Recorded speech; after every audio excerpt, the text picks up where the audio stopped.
a group of companions of Rasulullah sallallahu alaihi wasallam who were on a trip, and they came upon a group of Arabs in the desert, and they requested from those Arabs to give them some hospitality, since they were in the middle of the desert and they were kind of like wayfarers. Because those Arabs weren't Muslims and they had enmity towards the Muslims, they refused to give them any hospitality. So the companions, under the emirship of Abu Sa'id al-Khudri radiyallahu anhu, they continued their trip. Allah Ta'ala caused the leader of those people who refused the hospitality to the companions to be stung by a scorpion or bit by a poisonous snake. He was dying from the poison.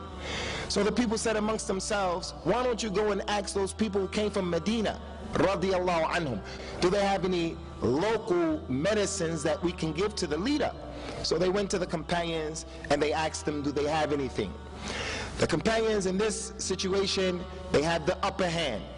They could have made it personal. They could have said to the people, no, you remember what you did? You guys refused us hospitality, so we're not doing anything for you. But that wasn't the way of the companions, and that's not the way of the Muslims. Abu Sa'id al-Khudri said, yes, I have something I can perform on him, but before I do this, I want you people to agree to give us something in return. Give us 30 sheep, a sheep for each man in our group. Those people agreed. Abu Sa'id al-Khudri went back and he read over the man Surah Al-Fatiha. This is in Sahih Bukhari, in the chapter of the virtues of the Quran, Surah Al-Fatiha. He read over the man 7 times, Surah Al-Fatiha. After the 7th time, he spit on the man. Because after the person reads Surah Al-Fatiha or any aspect of the Quran, the spittle that comes out of his mouth after that has barakah on it. The man stood up and started walking around as if he was okay. So the kuffar gave them the camels. Abu Sa'id al-Khudri said, no, we have to go see if this was okay. We have to ask Rasulullah sallallahu alaihi wasallam. When they got to Medina, they told him the story. Rasulullah said to Abu Sa'id al-Khudri sallallahu alaihi wasallam, he said, وَمَا يُدْرِيكَ أَنَّهَا رُقْيَةٌ. How did you know, Abu Sa'id, that Surah Al-Fatiha was a ruqyah? How did you know that Surah Al-Fatiha is a surah that if the woman is experiencing the pains that she get at the beginning of each month, she can just read Surah Al-Fatiha on herself? The person who's suffering from some type of sickness or disease, before spending money to go to the doctor here or there, he uses the Quran.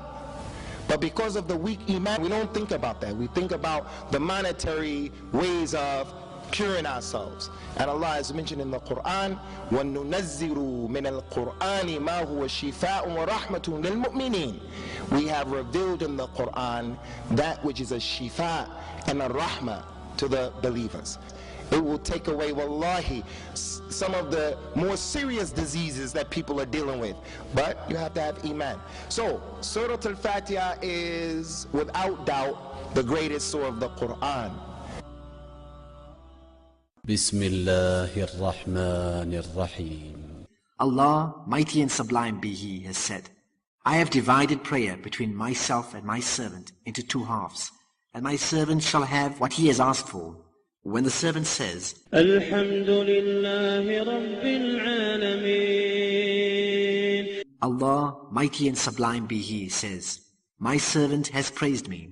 And when he says, Ar-Rahmanir Rahim, Allah, mighty and sublime be He, says, my servant has extolled me. And when he says, Malik Yawmiddin, Allah says, my servant has glorified me.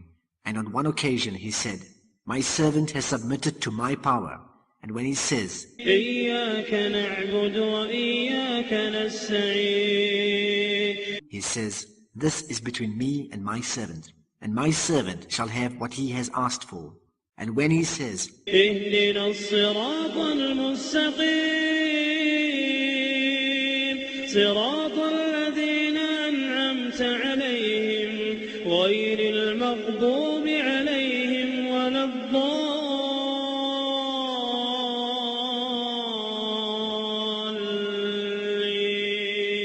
الضَّالِّينَ, he says, This is for my servant, and my servant shall have what he has asked for,